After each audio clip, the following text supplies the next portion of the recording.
Selamat pagi, siang, sore, malam. Salam sejahtera untuk kita semua. Kami dari kelompok 5 Bahasa Indonesia kelas 37, Institut Teknologi 10 November, akan mempresentasikan artikel jurnal ilmiah kami yang berjudul Penggunaan Gaya Bahasa pada Komentar Negatif Media Sosial. Sebelumnya kami akan memperkenalkan anggota kami, yaitu Seth Fadila Elkuts, saya Ignatius Bintang Dulwadi, Bagas Septian Ardianto, Muhammad Gibran Erlangga, dan Andra Faris Nandiwardana. Judul yang kami ambil dalam artikel jurnal ilmiah kami adalah penggunaan gaya bahasa pada komentar negatif media sosial. Latar belakang kami mengambil judul ini adalah di era perkembangan iptek yang semakin pesat ini, masyarakat tidak dapat lepas dari yang namanya media sosial. Dengan perkembangannya tersebut, masyarakat bisa mengunggah ataupun berkomentar dalam media sosial. Masyarakat di sini bebas untuk mengunggah komentar, baik komentar positif maupun komentar negatif. Contoh komentar negatif ini adalah sarkasme, body shaming, hoax, sinisme, dan cyberbullying. Penelitian ini dibuat untuk mencari majas apa yang sering digunakan masyarakat untuk berkomentar negatif di dunia maya. Baik, selanjutnya akan dijelaskan oleh saya, Andra Faris 52 mengenai tujuan penelitian. Jadi, seperti yang telah disampaikan pada latar belakang tadi, maka tujuan penelitian kita ialah untuk mencari majas apa yang sering digunakan masyarakat untuk berkomentar negatif di dunia maya. Lalu, selanjutnya ada metode penelitian. Jadi, metode yang digunakan adalah dengan metode deskriptif. Penelitian metode deskriptif ini digunakan untuk memecahkan masalah yang ada berkenaan atau berdasarkan hasil dari data-data dari observasi. Lalu peneliti akan menampilkan, menganalisis, dan menginterpretasikan data. Nah, sumber data yang digunakan dalam penelitian ini adalah kolom komentar pada akun-akun yang berada di sosial media, khususnya pada akun public figure, media massa, dan lain-lain. Contohnya, adalah pada sosial media Instagram. Jadi peneliti akan menyimak komentar dalam sebuah foto maupun video yang diunggah pada akun tersebut. Kemudian, peneliti akan mencatat hasil dari pengamatan perilaku dan gejala pada buku observasinya. Selanjutnya, data yang sudah didapatkan akan dianalisis dengan mengidentifikasi dan mengklasifikasi data tersebut sesuai fokus masalah penelitiannya. Lalu peneliti menelusuri dan mengumpulkan bahan dan hasil data yang didapatkan. Selanjutnya, peneliti akan menggunakan edit untuk mengoreksi kesalahan-kesalahan yang ada pada postingan tersebut. Pada akhirnya, akan dilakukan penginterpretasikan data dengan cara membuat kesimpulan berdasarkan hasil pengamatan. Hasil kesimpulan dan poin penting akan digambarkan secara ringkas, jelas, dan mudah dipahami oleh pembaca. Selanjutnya ada hasil penelitian. Dalam data di bawah ini, komentar negatif tersebut dibagi menjadi 5 majas. Yang pertama ada majas ironi. Salah satu jenis majas yang termasuk ke dalam majas sindiran. Dan majas ironi adalah gaya bahasa yang menyindir secara halus atau sindiran halus. Yang kedua ada majas sarkasme. Salah satu jenis majas yang termasuk ke dalam majas sindiran juga.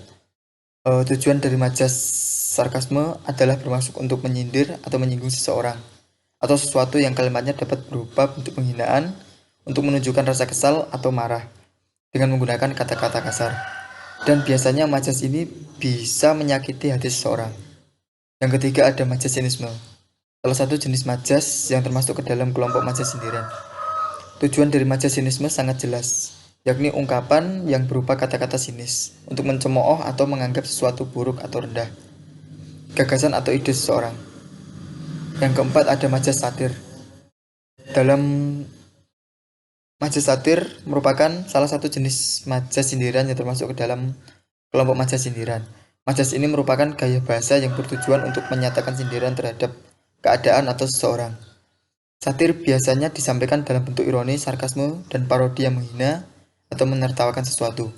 Dan yang terakhir ada majas innuendo. Salah satu jenis majas yang termasuk ke dalam kelompok majas sindiran. Majas ini merupakan suatu sindiran dengan cara memperkecil atau merendahkan sesuatu dari kenyataan sebenarnya. Berikut ada tabel hasil data berupa contoh komentar negatif yang sudah kami kelompokkan ke dalam majasnya sendiri-sendiri. Seperti yang bisa teman-teman lihat.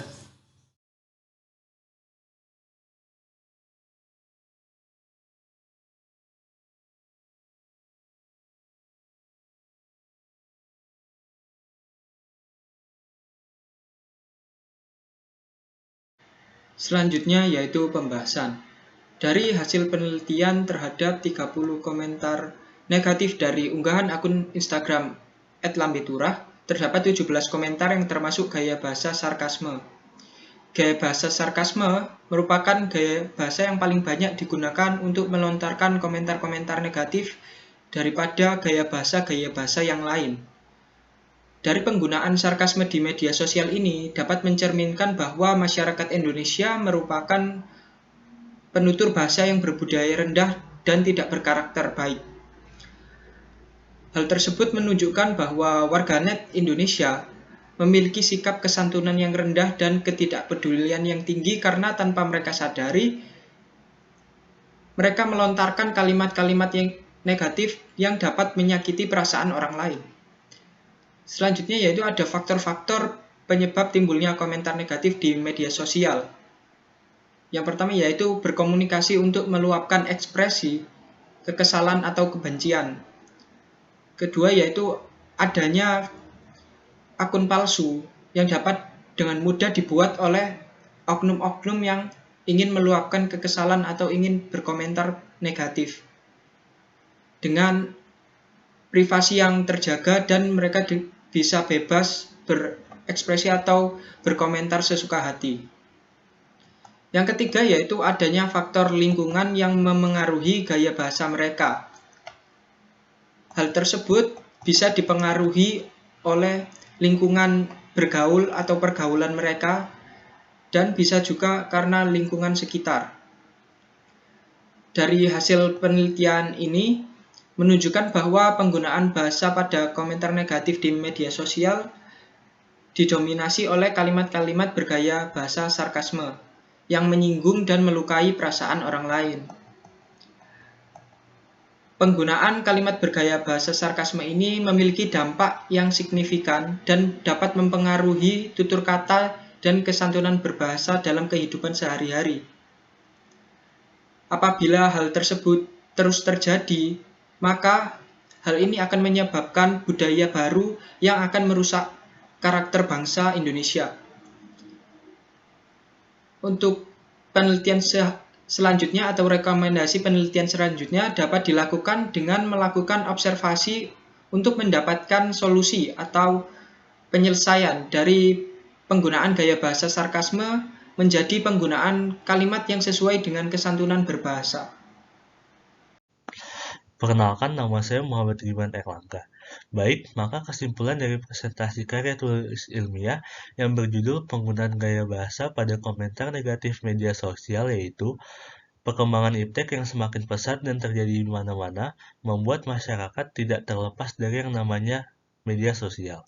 Media sosial memungkinkan para penggunanya dapat berkomentar dengan bebas. Salah satunya yaitu berkomentar negatif seperti sarkasme, body shaming, hoax, sinisme, dan cyberbullying. Dari penelitian yang kami lakukan pada akun media sosial Instagram @lambe_turah, kami menemukan 30 komentar negatif yang kemudian dianalisis dan diklasifikasikan sesuai dengan gaya bahasa atau majas sindiran. Komentar tersebut diantaranya adalah 17 komentar yang termasuk gaya bahasa sarkasme, 5 komentar yang termasuk gaya bahasa ironi, 5 komentar yang termasuk gaya bahasa satir, dan 3 komentar yang termasuk gaya bahasa innuendo. Gaya bahasa sarkasme merupakan gaya bahasa yang paling banyak dilontarkan pada komentar-komentar negatif, di mana penggunaan gaya bahasa sarkasme ini memiliki dampak yang dapat mempengaruhi tutur kata dan kesantunan berbahasa, dan bahkan dapat menjadi budaya baru sehingga mempengaruhi karakter bangsa. Sekian presentasi dari kelompok kami. Mohon maaf bila masih ada segala kekurangan dan kesalahan. Wassalamualaikum warahmatullahi wabarakatuh.